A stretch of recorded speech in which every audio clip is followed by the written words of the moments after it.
Hello friends, welcome back to Sahana kitchen. Sahana கிச்சனில் இன்றைக்கி முருங்கைக்கீரை கேழ்வரகு அடை எப்படி செய்யலாம்னு சொல்லி பார்க்கலாம். ராகி அடை செய்ய தேவையான பொருட்கள் என்னென்னு சொல்லி பார்க்கலாம். ராகி வந்து 1 கப் எடுத்துக்கோங்க. பெரிய வெங்காயம் சின்ன சின்னதாக நறுக்கியது 3 வெங்காயம் எடுத்து கட் பண்ணிக்கோங்க. 1 கப் முருங்கைக்கீரை எடுத்துக்கோங்க. கருவேப்பிலை நறுக்கியது சிறிதளவு, கொத்தமல்லி இலை நறுக்கியது சிறிதளவு, பச்சை மிளகாய் ஒரு 4 எடுத்துக்கோங்க. உப்பு தேவையான அளவு. இப்போது ஒரு பவுலில் வந்து நம்ம கட் பண்ணி வச்சுருக்கிற எல்லா இன்க்ரீடியன்ஸையும் வந்து மிக்ஸ் பண்ணி ஒரு தோசைக்கல்லில் போட்டு எடுத்தால் வந்து ராகி முருங்கைக்கீரை அடை வந்து ரெடி ஆயிருச்சு. ஸோ கண்டிப்பாக வந்து இது எல்லாருமே வந்து சாப்பிட்லாம். மார்னிங் பிரேக்ஃபாஸ்ட்டாகவும் எடுத்துக்கலாம், ஈவினிங் ஸ்நாக்ஸாக கூட இது எடுத்துக்கலாம். அடிக்கடி இந்த மாதிரி கூட செய்யலாம். எப்போவுமே வந்து முருங்கைக்கீரையில் வந்து பொரியல் வந்து செஞ்சுருப்போம்.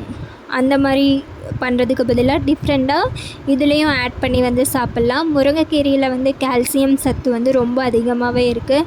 ஸோ வந்து இந்த மாதிரி வந்து செஞ்சு கொடுக்கும்போது குழந்தைங்களும் வந்து ரொம்ப விரும்பி சாப்பிடுவாங்க.